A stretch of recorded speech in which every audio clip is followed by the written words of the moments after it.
Bonjour à tous et bienvenue sur les capsules des histoires de Gien. Nous allons aujourd'hui parler de la vie des Gallo-Romains giennois. Donc retournons 2000 ans en arrière.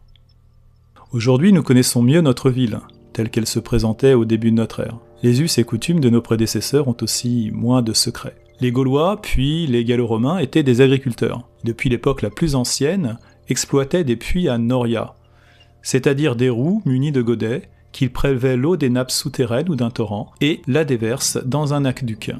Ceci permettait l'irrigation des champs. Les nappes moins profondes, les rues et les torrents de Gien s'y prêtaient tout particulièrement.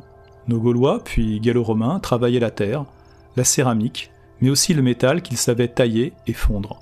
Ils utilisaient des outils en bronze, des coins, des ciseaux à tailler, des moules, tels qu'ils furent retrouvés en décembre 1831 près d'un tumulus à Lyon en Suyasse. Ils confectionnaient des poteries dont certaines étaient vernies et représentaient des scènes de chasse, des combats de gladiateurs, des têtes de lion ou encore des sujets mythologiques.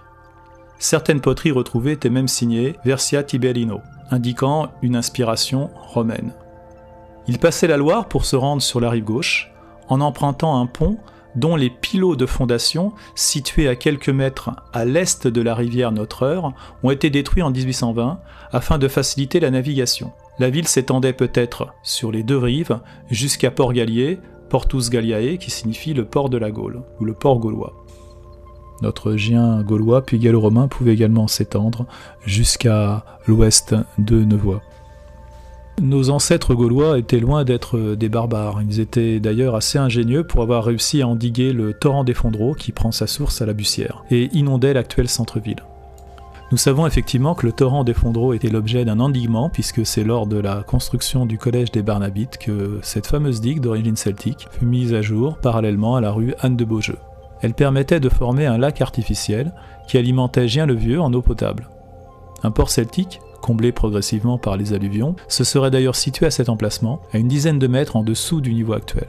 Son emplacement avait donné le nom de Marais, jusqu'au XVIIe siècle, à ce quartier situé entre l'avenue du Maréchal Leclerc, les Rutières et Anne de Beaujeu actuelle.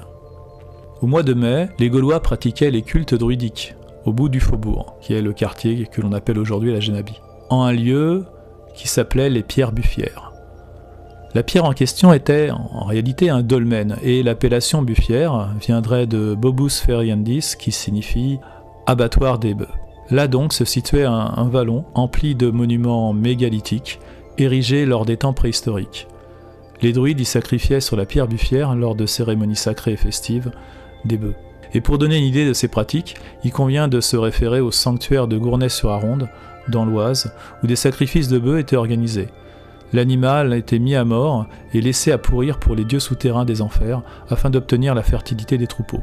Les crânes étaient conservés pour être exposés à l'entrée du lieu consacré.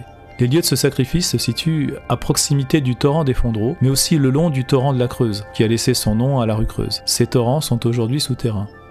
Devenus gallo-romains, les Giennois vénéraient Diane, puis Jupiter, dans un temple carré, érigé, non loin de là, près de la fontaine Riodine, Rivus Dianae, ruisseau de Diane, dont le cours sortait d'un rocher. Ce temple était orné de statues de divinités du panthéon romain et de fresques. Les prêtresses de Diane, dans un syncrétisme romano-druidique, y auraient pratiqué des sacrifices de cerfs, de chèvres, mais aussi d'humains, une cérémonie à laquelle s'adonnèrent d'ailleurs les druides pour d'autres divinités. Donc voilà, il faut y réfléchir à deux fois avant de tresser des lauriers à nos druides gaulois qui n'étaient pas pacifiques, dont les pratiques peuvent nous sembler particulièrement barbares, puisqu'il y avait effectivement des sacrifices humains, des sacrifices de prisonniers qui étaient aussi enfermés dans des cages auxquelles ils mettaient le feu. Écoutez, heureusement que les premiers chrétiens vont arriver bientôt dans le Giennois pour réformer un petit peu les mœurs, qui ne vont pas être si policés que ça, nous allons le voir dans une prochaine capsule. À bientôt.